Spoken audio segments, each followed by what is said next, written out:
இப்போ இன்னைக்கு ஒரு சின்ன கன்ஃபியூஷன் ஆயிடுச்சு, மன்னிக்கணும். இந்த மாதிரி பிளாட்ஃபார்ம் வருது, இன்ஃபர்மேஷனோட கூட சரியா நேரத்து போல, மன்னிக்கணும். மறுபடியும் அடுத்த வாரம் கூட இது ஜூம்ல தான் மாறும். ஏன்னா என்னுடைய லிங்க் இருக்கு, லைசன்ஸ் லிங்க், அது இன்ஃபார்ம் பண்ணுவோம். மன்னிக்கணும் அன்பு சகோதர சகோதரிகளை. ஸோ இப்போ நம்ம 3ஆம் வால்யூம் உடைய இருக்கிற தொடர் தியானம் படிப்பு நம்ம கிளாஸ் நம்ம தொடரலாம்.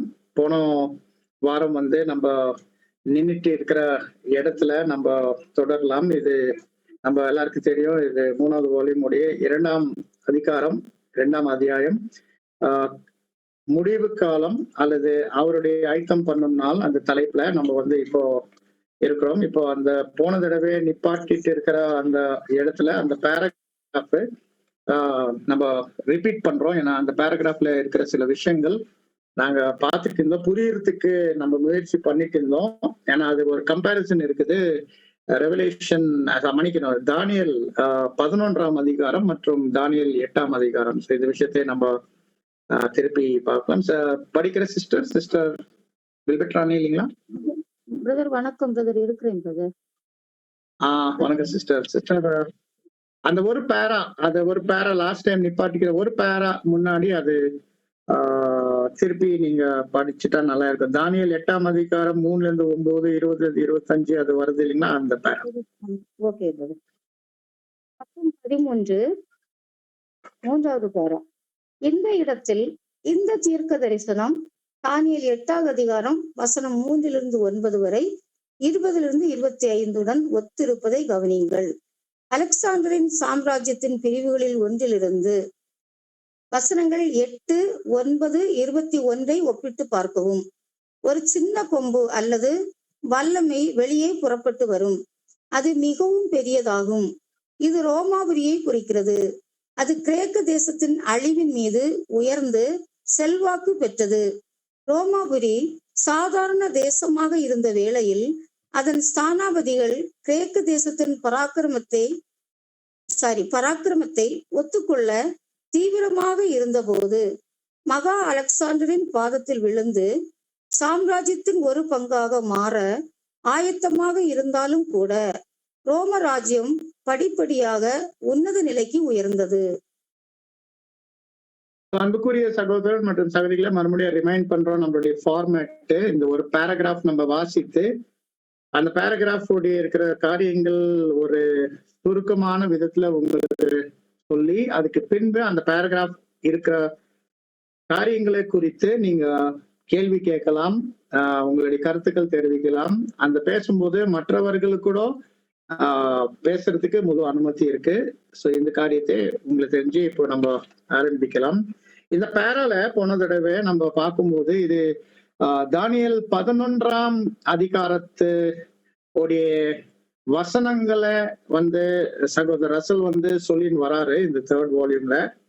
ஸோ இந்த இடத்துல நம்ம என்ன பார்க்கிறோம்னா, இந்த தானியல் 11ஆம் அதிகாரத்துல பார்க்கிற காரியங்கள், அந்த 4 உலக சாம்ராஜ்யங்கள், பாபிலோன்ல இருந்து முதல் கொண்டு அப்புறமா மேதோ பர்சியா, அப்புறமா கிரேக்கரு, அதுக்கு பின்பு கடைசியில நம்ம பார்க்கிறோம் வரது ரோமர் ராஜ்யம்.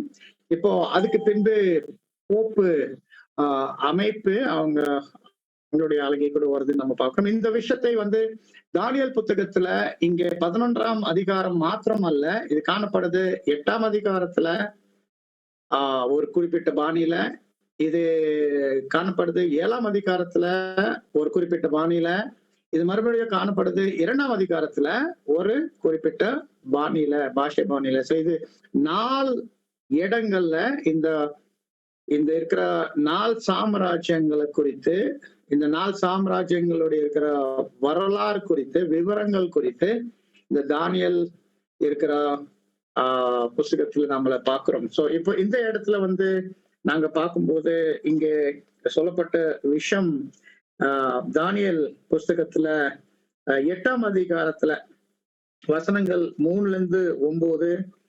20-25 விசேஷமாய் நம்ம பார்க்கிறோம். அதே இருக்கிற தானியல் புஸ்தகம் அதிகாரத்துல வசனம் 8, 9 மற்றும் 21 பத்தி பேசுது. என்னன்னா, கிரேக்க ராஜ்யத்தின் சமயத்துல உருவாக்கின்னு வருது ஒரு சிறிய கொம்பு.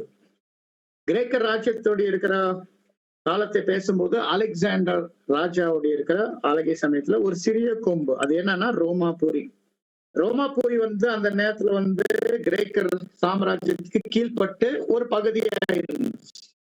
ஆனா அதே ரோமாபுரி காலப்போக்குல ஒரு பெரிய அளவுக்கு பெருகி அதே ஒரு சாம்ராஜ்யம் ஆக போகுது.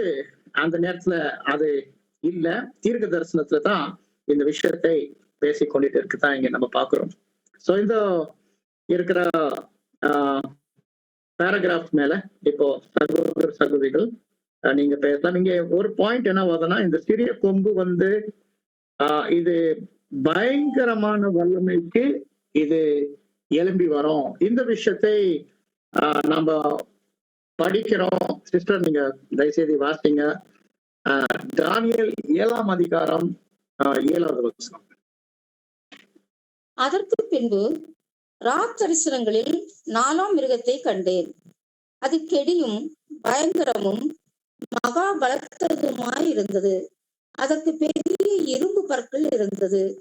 அது நொறுக்கி பட்சித்து மீதியானதை தன் கால்களால் மிதித்து போட்டது. அது தனக்கு கெடியும் பயங்கரமும் பயங்கர பலமான இருந்தது. இதுதான் விஷயத்தை நம்ம பார்க்கணும். அந்த ரோமர் ராஜ்யத்தை எப்படி ஒரு எல்லா சாம்ராஜ்யங்களோட அது மிகவும் பயங்கரமான வல்லமையோட வித்தியாசமான ராஜ்யமா இருந்துச்சுதான் இங்க நம்ம பார்க்கணும். இந்த காரியத்தை நம்ம இந்த காரியத்தை நம்ம பார்க்கிறோம். சிஸ்டர் சிஸ்டர் சிஸ்டர் ஒரு சிஸ்டர் கேட்கிறாங்க page number. Sister page number sister Pushpa page number 13. சரி, இதுதான் விஷயம் இங்க நம்ம படிச்சிட்டோம். அன்புக்குரிய சகோதர சகோதரிகளை இப்போ நீங்க பேசலாம். உங்களுடைய கேள்விகள் இருந்தால் நீங்க கேட்கலாம்.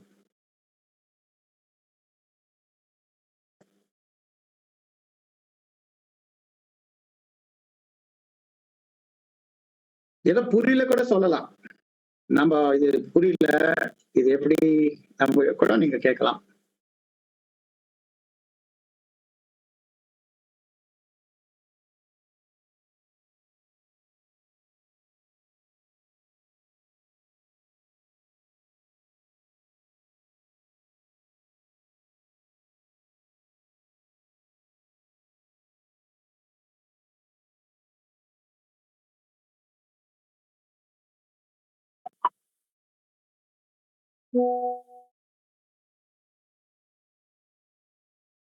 யாருக்கு ஏதாவது கேள்வி இல்லையா? பிரதர் வணக்கம் பிரதர். வணக்கம் சிஸ்டர். இன்னொரு முறை சொல்லுங்க பிரதர். சிஸ்டர் இங்க ஆக்சுவலி நம்ம படிச்சிருக்கிறோம் வெளிப்படுத்தல் 11 மன்னிக்கணும், தானியேல் 11ஆம் அதிகாரம் வசனமுடைய விவரம் படிச்சுன்னு இருக்கிறோம். இப்போ இங்க நம்ம ஞாபகம் வைக்கணும், இந்த நம்ம பார்த்துன்னு இருக்கிற பகுதி நம்ம பார்க்கும்போது இது தானியேல் 8ஆம் அதிகாரம் வசனங்கள் 3-9 மற்றும் 20-25 இதெல்லாம் பேசுது நம்ம பார்க்கிறோம். கிரேக்கர் ராஜ்யம் பேசுது அலெக்சாண்டர் பத்தி. அப்போ அந்த கிரேக்க ராஜ்யம் சமயத்துல ஒரு சிறிய கொம்பு எழும்பின்னு வருது. அந்த சிறிய கொம்பு காமிக்கிறது அந்த நேரத்துல அலெக்சாண்டர் ராஜாவுடைய ஆளுகை நேரத்துல கிரேக்க ராஜ்யத்தின் காலத்துல அது ரோமாபுரி எப்படி அந்த நேரத்துல கீழ்பட்ட நிலையில ஒரு சின்ன பகுதி தான் இருந்தது. ஆனா காலப்போக்குல அந்த இருக்கிற ரோமாபுரி பெருகி அது ஒரு 4வது சாம்ராஜ்யம் ஆகும். இந்த விஷயத்தை இந்த பிரதர் ரசல் இந்த பேரால பேசியிருக்கிறாரு. கம்பேர் பண்றாரு 2 சாப்டரு. அதாவது இங்கே 11ஆம் அதிகாரம் தானியேல் மற்றும் தானியேல் 8ஆம் அதிகாரம். தானியேல் 8ஆம் அதிகாரத்துல வசனங்கள் 3-9 மற்றும் 20-25 குறிப்பாய் அவர் காமிச்சிருக்கிறாரு. வசனம் 8, 9 மற்றும் 21 அந்த 8ஆம் அதிகாரத்துல. Okay brother, thank you brother.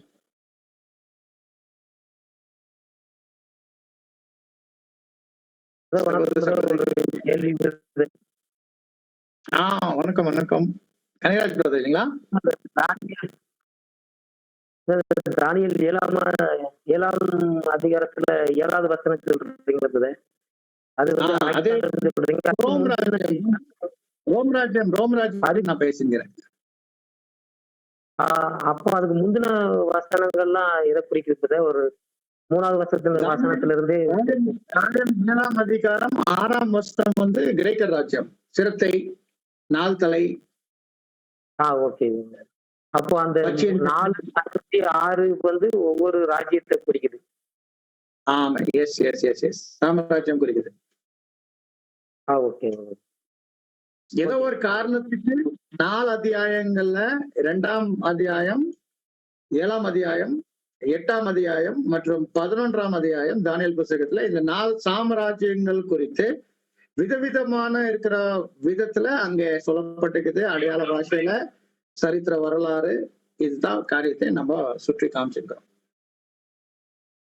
சரிங்க. தேங்க்யூ.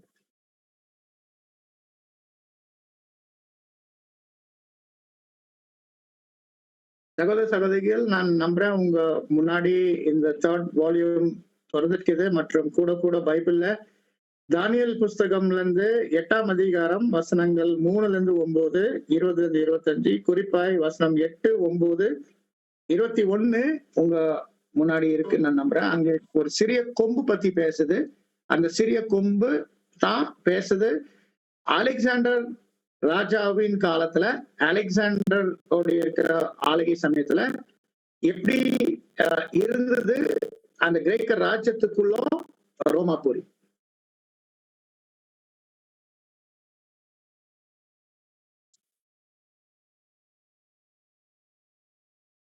தொடரலாமா அடுத்து பேராக்கு?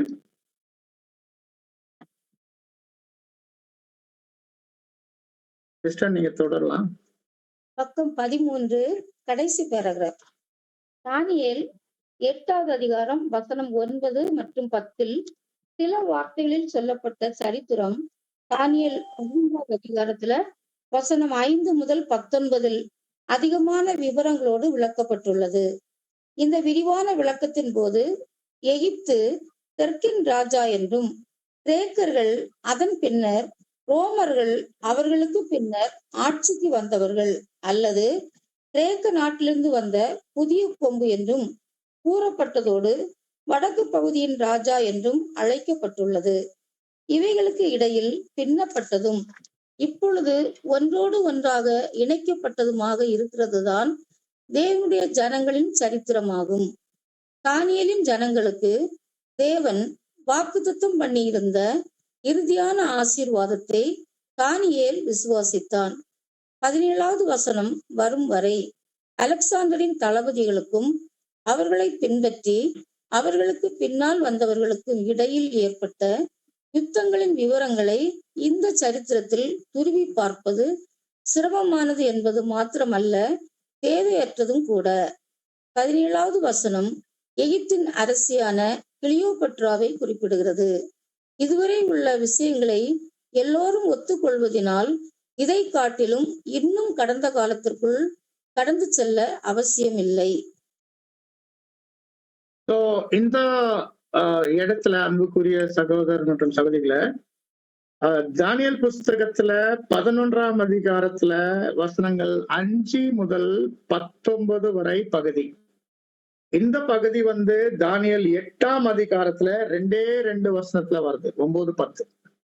இப்ப இந்த இருக்கிற 11ஆம் அதிகாரத்துல 5 19 வரை நிறைய விவரங்கள் சொல்லப்பட்டிருக்குது. இங்கே நம்ம பார்க்கிறோம் 2 விதமான ராஜா, தெற்கு பக்கம் ராஜா, வடக்கு பக்கம் ராஜா. அப்ப அந்த தெற்கு பக்கம் ராஜா வந்து நம்ம ஞாபகம் வைக்கணும், இது வந்து எப்பவுமே எகிப்து குறிக்குது. அப்புறமா அந்த தெற்கு பக்கம் ராஜா வந்து முதல் வந்து கிரேக்கர் ராஜ்யம், பிற்பாடு ரோமர் சாம்ராஜ்யம் குறிக்குது. நிறைய விவரங்கள் இங்கே கொடுக்கப்பட்டிருக்குது 5 19 வரை. ஏதோ நமக்கு பிரதர் சொல்றாரு நம்மளுக்கு அவசியமே இல்லை, ஆனா அது ரொம்ப சுருக்கமா எங்க சொல்லிருக்குதுன்னா தானியேல் 8ஆம் அதிகாரம் வசனம் 9, 10 தான் இங்க நம்ம பாக்குறோம். இது விஷயத்தை நம்ம பாக்குறோம் இந்த பேராகிராஃப்ல வசனம் 5ல இருந்து 19 வரை. தானியேல் 11ஆம் அதிகாரம் மறுபடியும் சரித்திர வரலாறுடைய இருக்கிற காரியங்கள். இப்போ சகோதர சகோதரிகள் நீங்க பேசலாம்.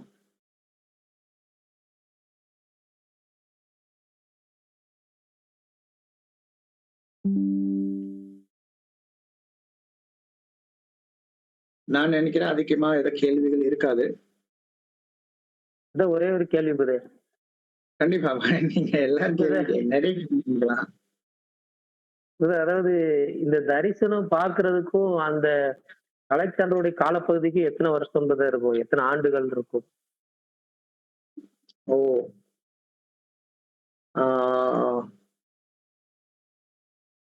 நாங்க இந்த விஷயத்த கொஞ்சம் கண்டுபிடிக்கணும். ஏன்னா ரோமுடைய சாம்ராஜ்யம் ஆரம்பிக்கிறது நம்ம அந்த டேட்ஸ் எல்லாம் பாக்குறோம். நினைக்கிறேன் கிறிஸ்துக்கு முன் தான். கிறிஸ்துக்கு முன்ல இது நடந்துச்சு. 606 கிமுக்கு பின்பு. கரெக்ட் டேட்ஸ் நான் பாக்கணும் கனி. ஒருவேளை 3வது நூற்றாண்டு இருக்கும் கிறிஸ்துக்கு முன். இது இந்த நடந்துச்சு அலெக்சாண்டருடைய ஆளுகை. ஆனா எப்போ நீ கேக்குறீங்க, எப்போ தேவன் இந்த தரிசனம் தானியேலுக்கு கொடுத்தாரு இல்லைங்களா? ஆமாங்க பிரதர். ஆமா, அது விஷயம் கூட நான் யாரோ சகோதரி தெரியுமா பேசலாம். தானியேலுக்கு இந்த தரிசனம் தேவன் கொடுத்த வருஷம் ஓரளவுக்கு ஏறக்குறைய யாருக்கு தெரியுமா?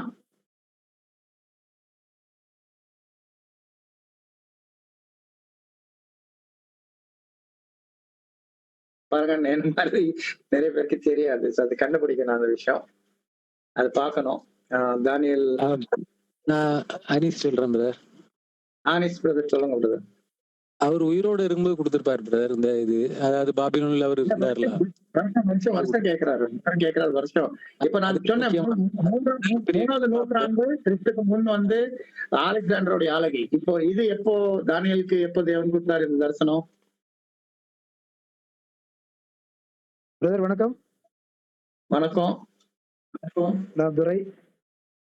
வணக்கம் துரை பிரதர், ரொம்ப சந்தோஷம். வணக்கம். வசனம் சொல்லுது, முதல் வசனம் தானியேல் 11:1 மேதியனாகிய தரியு அரசாண்டா 1ஆம் வருஷம்னு கொடுத்திருக்கு. அது கண்டுபிடிச்சலாம்னு நினைக்கிறேங்க பிரதர். ஆமா, இப்போ அது வருஷம் எப்போ? தானியேல் வாழ்ந்தது சமயம் யாருக்கு தெரியுமா? கிறிஸ்துக்கு முன்ல கிமுல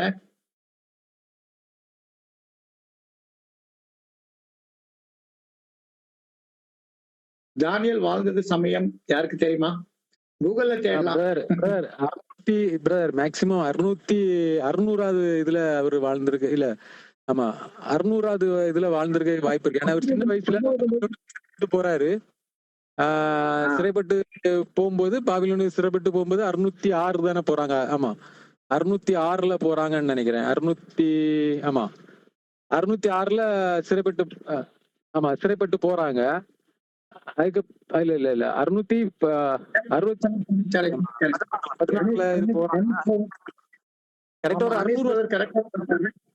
606ல இருந்து 536 அனீஸ் பிரதர் கரெக்டா சொல்றாரு. 606ல இருந்து 536 அது 70 வருஷம் காலம். ஆமா, அந்த 70 வருஷ காலத்துக்கு அந்த டைம்ல நடக்குது. மேக்சிமம் 600 வருஷத்துக்கு முன்னால கொடுத்துருக்காங்க. கரெக்டா? சோ பிரதர் கனிராஜ் உங்க பதில் எப்படி வருதுன்னா 606ல இருந்து 536 தானியேல் இருந்திருக்கும் வாழ்க்கை, அவருக்கு கிடைச்சிருக்கும் இந்த தரிசனம். இப்போ இந்த அலெக்சாண்டருடைய ஆளுகை 3வது நூற்றாண்டு, ஒரு 300 வருஷம் வித்தியாசம் இருக்கும். தேவன் அந்த தரிசனம் கொடுத்துட்டு அலெக்சாண்டருடைய ஆளுகை வர்றதுக்கு.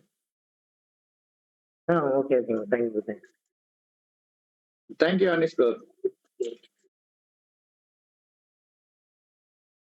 வேற யாருக்கு கேள்விகள் இருக்கா?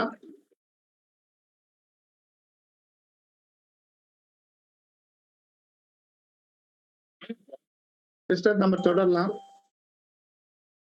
பக்கம் 14 பேராகிராஃப் 18வது வசனமும் 31வது வசனமும் அந்தியோகஸ் எபிபானஸ் என்பவனை குறிக்கிறது என்று கூறுகிறார்கள்.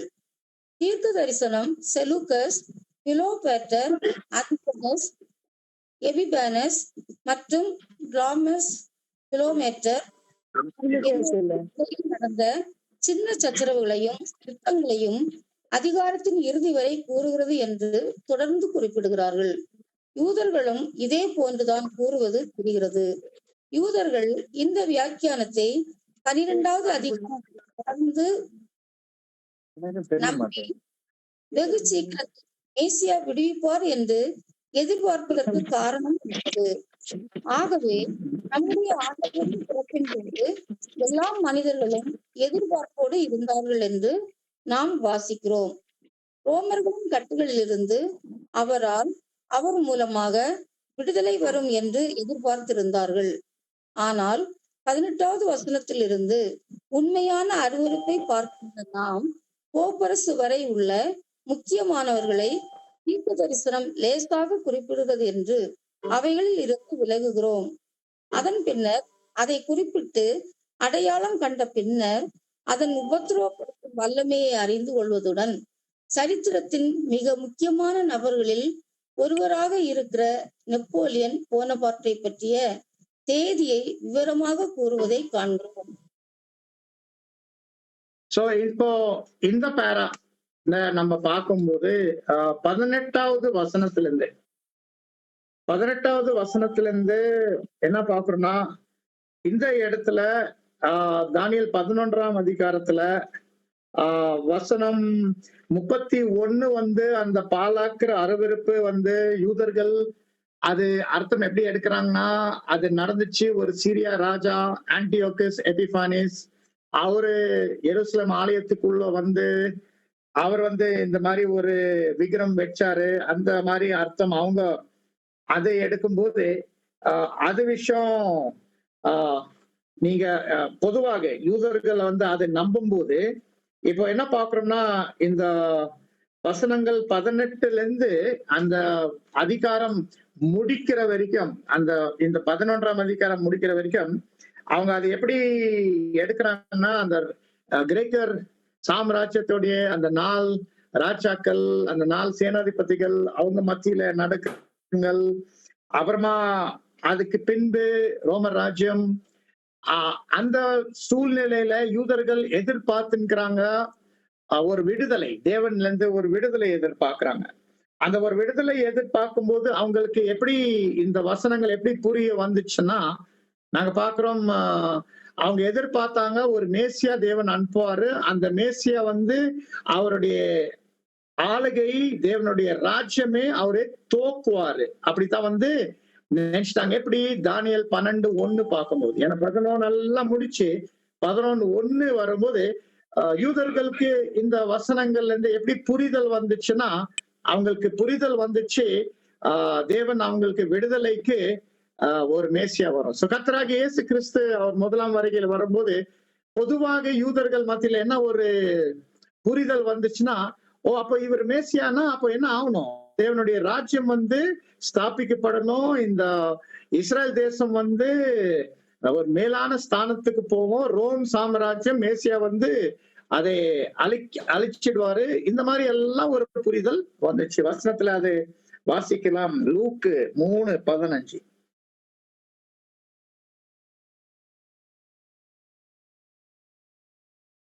லூக்கு 3:15. லூக்கா 3வது அதிகாரம் வசனம் 15. யோவானை குறித்து இவன்தான் கிறிஸ்துவோ என்று ஜனங்கள் எல்லாரும் எண்ணும் இந்த மாதிரி ஒரு ஜனங்கள் எல்லாரும் எண்ணம் கொண்டு தங்கள் இருதயங்களில் யோசனையாய் இருக்கையில், ஏன் யோசனையா இருக்கையில், ஏன்னா இந்த தானியேல் 11ஆம் அதிகாரமுடைய புரிதல் அவங்க வச்சுட்டுதான். தானியேலுடைய 11ஆம் அதிகாரமுடைய புரிதல் வச்சு அது முடிக்கும் போது 12ஆம் அதிகாரம் 1ஆம் வசனத்துல பேசுது மீகாவியல் பத்தி பேசுறது, அவங்களுடைய இருக்கிற ஆளுகை பத்தி. அந்த வகையில தேவனுடைய ஜனங்கள் உம்முடைய ஜனங்கள் தானியேலுடைய ஜனங்கள் பத்தி அவங்க இந்த மாதிரி வந்து ஒரு ஒரு புரிதல் வாங்கி ஒரு எதிர்பார்ப்பு வச்சிட்டு இருந்தாங்க. ஆனால் நாங்க என்ன பார்க்கணும்னா சரியான புரிதல் என்னன்னா இங்கே சில விஷயங்கள் அதாவது 18ஆம் வசனத்திலிருந்து கடைசி 45 வசனம் வரை சில விஷயங்கள் பேசி அந்த அந்த கிரேக்கர் ராஜ்யத்தோடைய இருக்கிற 4 சேனாதிபதிகள் அவங்களுடைய இருக்கிற ஆளுகை பத்தி பேசிட்டு அதுக்கு பின்பு நாம என்ன பாக்குறோம்னா அந்த சரித்திர வரலாறு அந்த தீர்க்கதரிசன வசனங்கள் கொண்டு வருது விஷயங்கள் சரித்திரத்துல கிறிஸ்துக்கு பின் போப் அமைப்பு அப்புறமா விசேஷமாய் கொண்டு வருது ஒரு முக்கியமான நபர். அந்த 11ஆம் அதிகாரம் முடிக்கும் போது அது நெப்போலியன் போனபார்ட். யார் தேவன் கருவியா பயன்படுத்துவாரு இந்த போப் அமைப்பு உடைய இருக்கிற ஆளுகை ஒடிக்கிறதுக்கு. இதுதான் வந்து நம்ம பார்க்கிறோம் இந்த பேராகிராஃப்ல காணப்படுது. இப்ப சகோதர சகோதரிகள் நீங்க பேசலாம். இது சுலபம் இல்ல, கொஞ்சம் கஷ்டமா இருக்குது புரிஞ்சுக்கிறதுக்கு.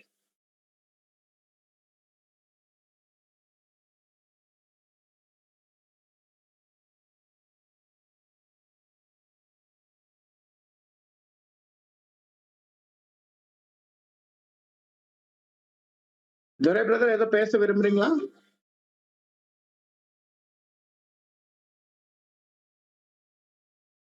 பிரதர் ஏதோ பேச விரும்புறீங்களா? கூகுள்ல சர்ச் பண்ணி பார்த்ததுல பிரதர்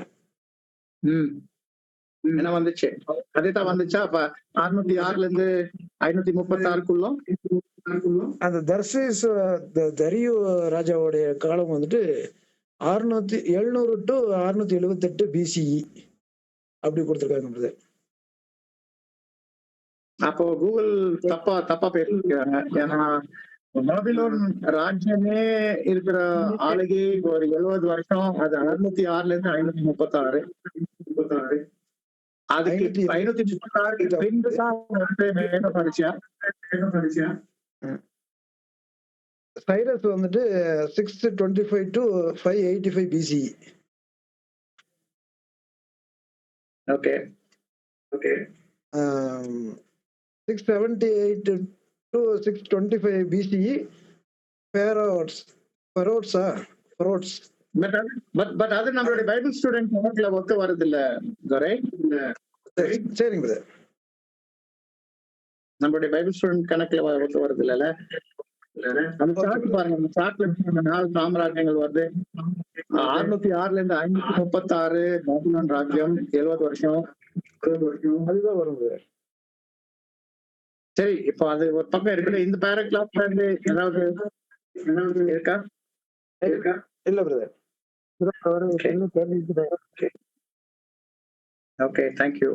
மற்ற சகோதர சகோதரிகள் இந்த பேராவுடைய இருக்கிற ஸ்ட்ரக்சரு, அதாவது அந்த வசனங்கள் 18 இருந்து 45 வரை யூதர்கள் புரிதல்னால வந்து அவங்க எதிர்பார்த்தாங்க மேசியா வரும்போது அவர் ராஜா ஆளுகையில வருவாரு, அவர் ஆளுகை செய்வாரு, அவர் இஸ்ரேல் விடுதலை பண்ணுவாங்க ரோமருடைய ஆளுகையிலிருந்து, மற்றும் இஸ்ரேல் வந்து வச்சு மேசியா ஒரு ராஜ்யம் ஸ்தாபனை பண்ணுவோம், தேவனுடைய ராஜ்யம். இப்படி வந்து அவங்கள எதிர்பார்த்தாங்க.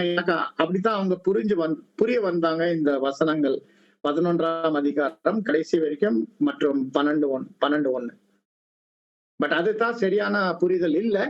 சரியான புரிதல் பார்க்கும்போது நம்ம பார்த்தோம், அது ஒரு விதமான பாணியில அது ரோமுடைய ராஜ்யம் பத்தி பேசி, போப் அமைப்பு பத்தி பேசி, விசேஷமாய் கடைசிக்கு வருது நெப்போலியன் போனபார்ட் மற்றும் நெப்போலியன் போனபார்ட்டுடைய இருக்கிற பங்கு, அவருடைய செயல்பாடு.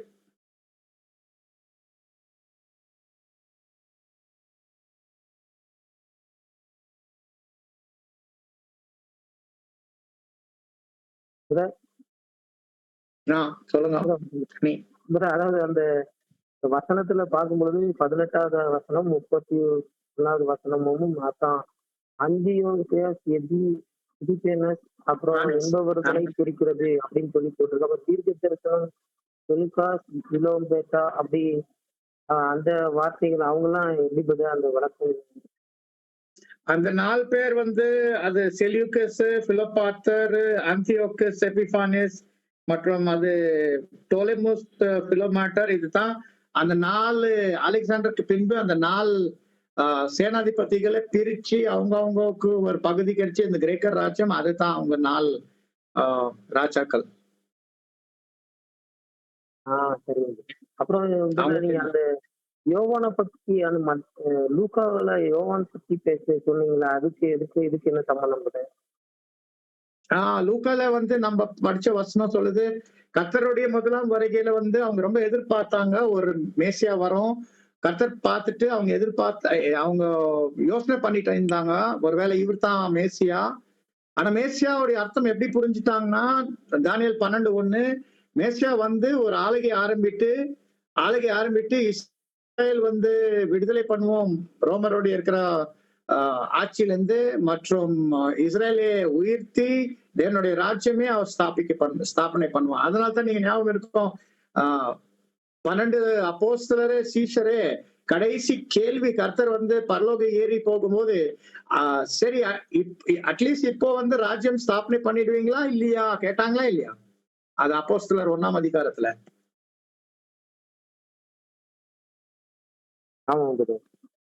அது அந்த எதிர்பார்ப்பு அவங்க, ஏன்னா இப்படி அவங்க புரிஞ்சுட்டாங்க தானியேல். அவங்க நெப்போலியன் போனபார்ட் அதெல்லாம் அவங்களுக்கு புரியவே இல்லை.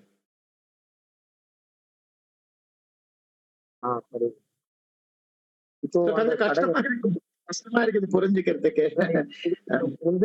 நம்ம பார்க்கும் பொழுது இதெல்லாம் நம்ம ரொம்ப துருவி ஆராய வேண்டாம்.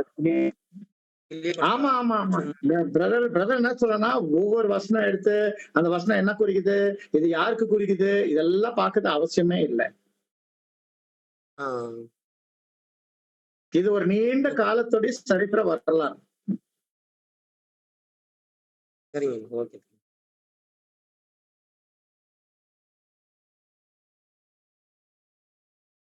மற்ற சகோதர சகோதரிகள் ஏதாவது கேள்வி? Suresh brother, Jagan brother, Alvin brother.